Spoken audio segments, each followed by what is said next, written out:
کچھ لوگوں کا یہ مسئلہ ہوتا ہے کہ وہ کہتے ہیں کہ ہماری عمر اتنی نہیں ہے لیکن ہمارے جسم پہ جھریاں پڑنی شروع ہو گئی ہیں. کچھ لوگ تو ویسے بھی آپ دیکھیں کہ آج کل کے دور میں یہ پریشان رہتے ہیں کہ ہم اپنی عمر سے ذرا ینگ نظر آئیں.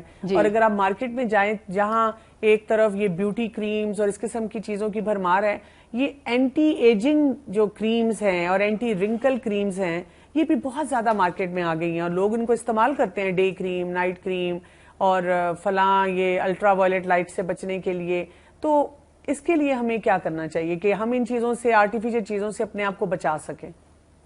ہمارے عوام جو ہیں بہت بھولے ہیں, ان بیچاروں کو نہیں سمجھ آتی. وہ جب انہیں کوئی ایک نعرہ لگاتا ہے کہ ہمارے پاس آپ کی خوبصورتی کے لیے حل موجود ہے, وہ فوراً ان کی طرف متوجہ ہو جاتے ہیں اور وہ نہیں سوچتے کہ ہماری جیب اس چیز کی اجازت دیتی ہے کہ نہیں. بالکل وہ مہنگی سے مہنگی, اور جتنی مہنگی چیز ہوگی اتنا زیادہ اس کی طرف متوجہ ہوتے ہیں کہ یہ تو ضرور بھی اچھی ہوگی. ٹھیک ہے.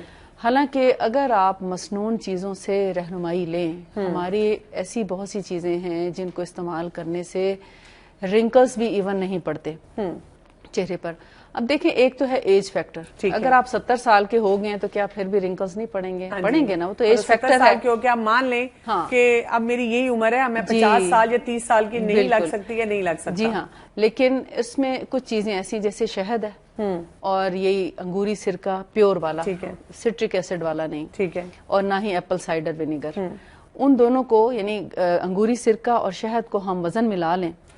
اگر آپ ان دونوں چیزوں کو, اور ساتھ میں اگر ہو سکے تو آپ یعنی تھوڑی سی, کیونکہ انگوری سرکے کے ساتھ تھوڑی بدبو سی آتی ہے نا, ہم یوز ٹو نہیں ہوتے تو ہمیں اسمیل کچھ اچھی نہیں لگتی, تو اس میں پیور گلاب کا عرق ڈال لیں, خالص گلاب کا, جس میں واقعی خوشبو ہو لیکن وہ آرٹیفیشل خوشبو نہ ڈالی گئی ہو, ایسنس وغیرہ اس میں نہ ڈالا گیا ہو, نیچرل پھولوں کی ہی خوشبو ہو.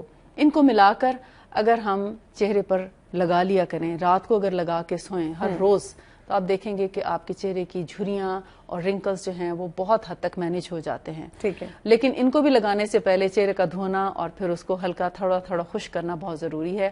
اور یہ اوور نائٹ بھی لگا رہے تو اس کا کوئی حرج نہیں ہے. ٹھیک ہے. لیکن اگر جو دوسری کستل باہری وغیرہ ہیں ان کو 1 گھنٹے سے زیادہ نہ لگائیں. ٹھیک ہے.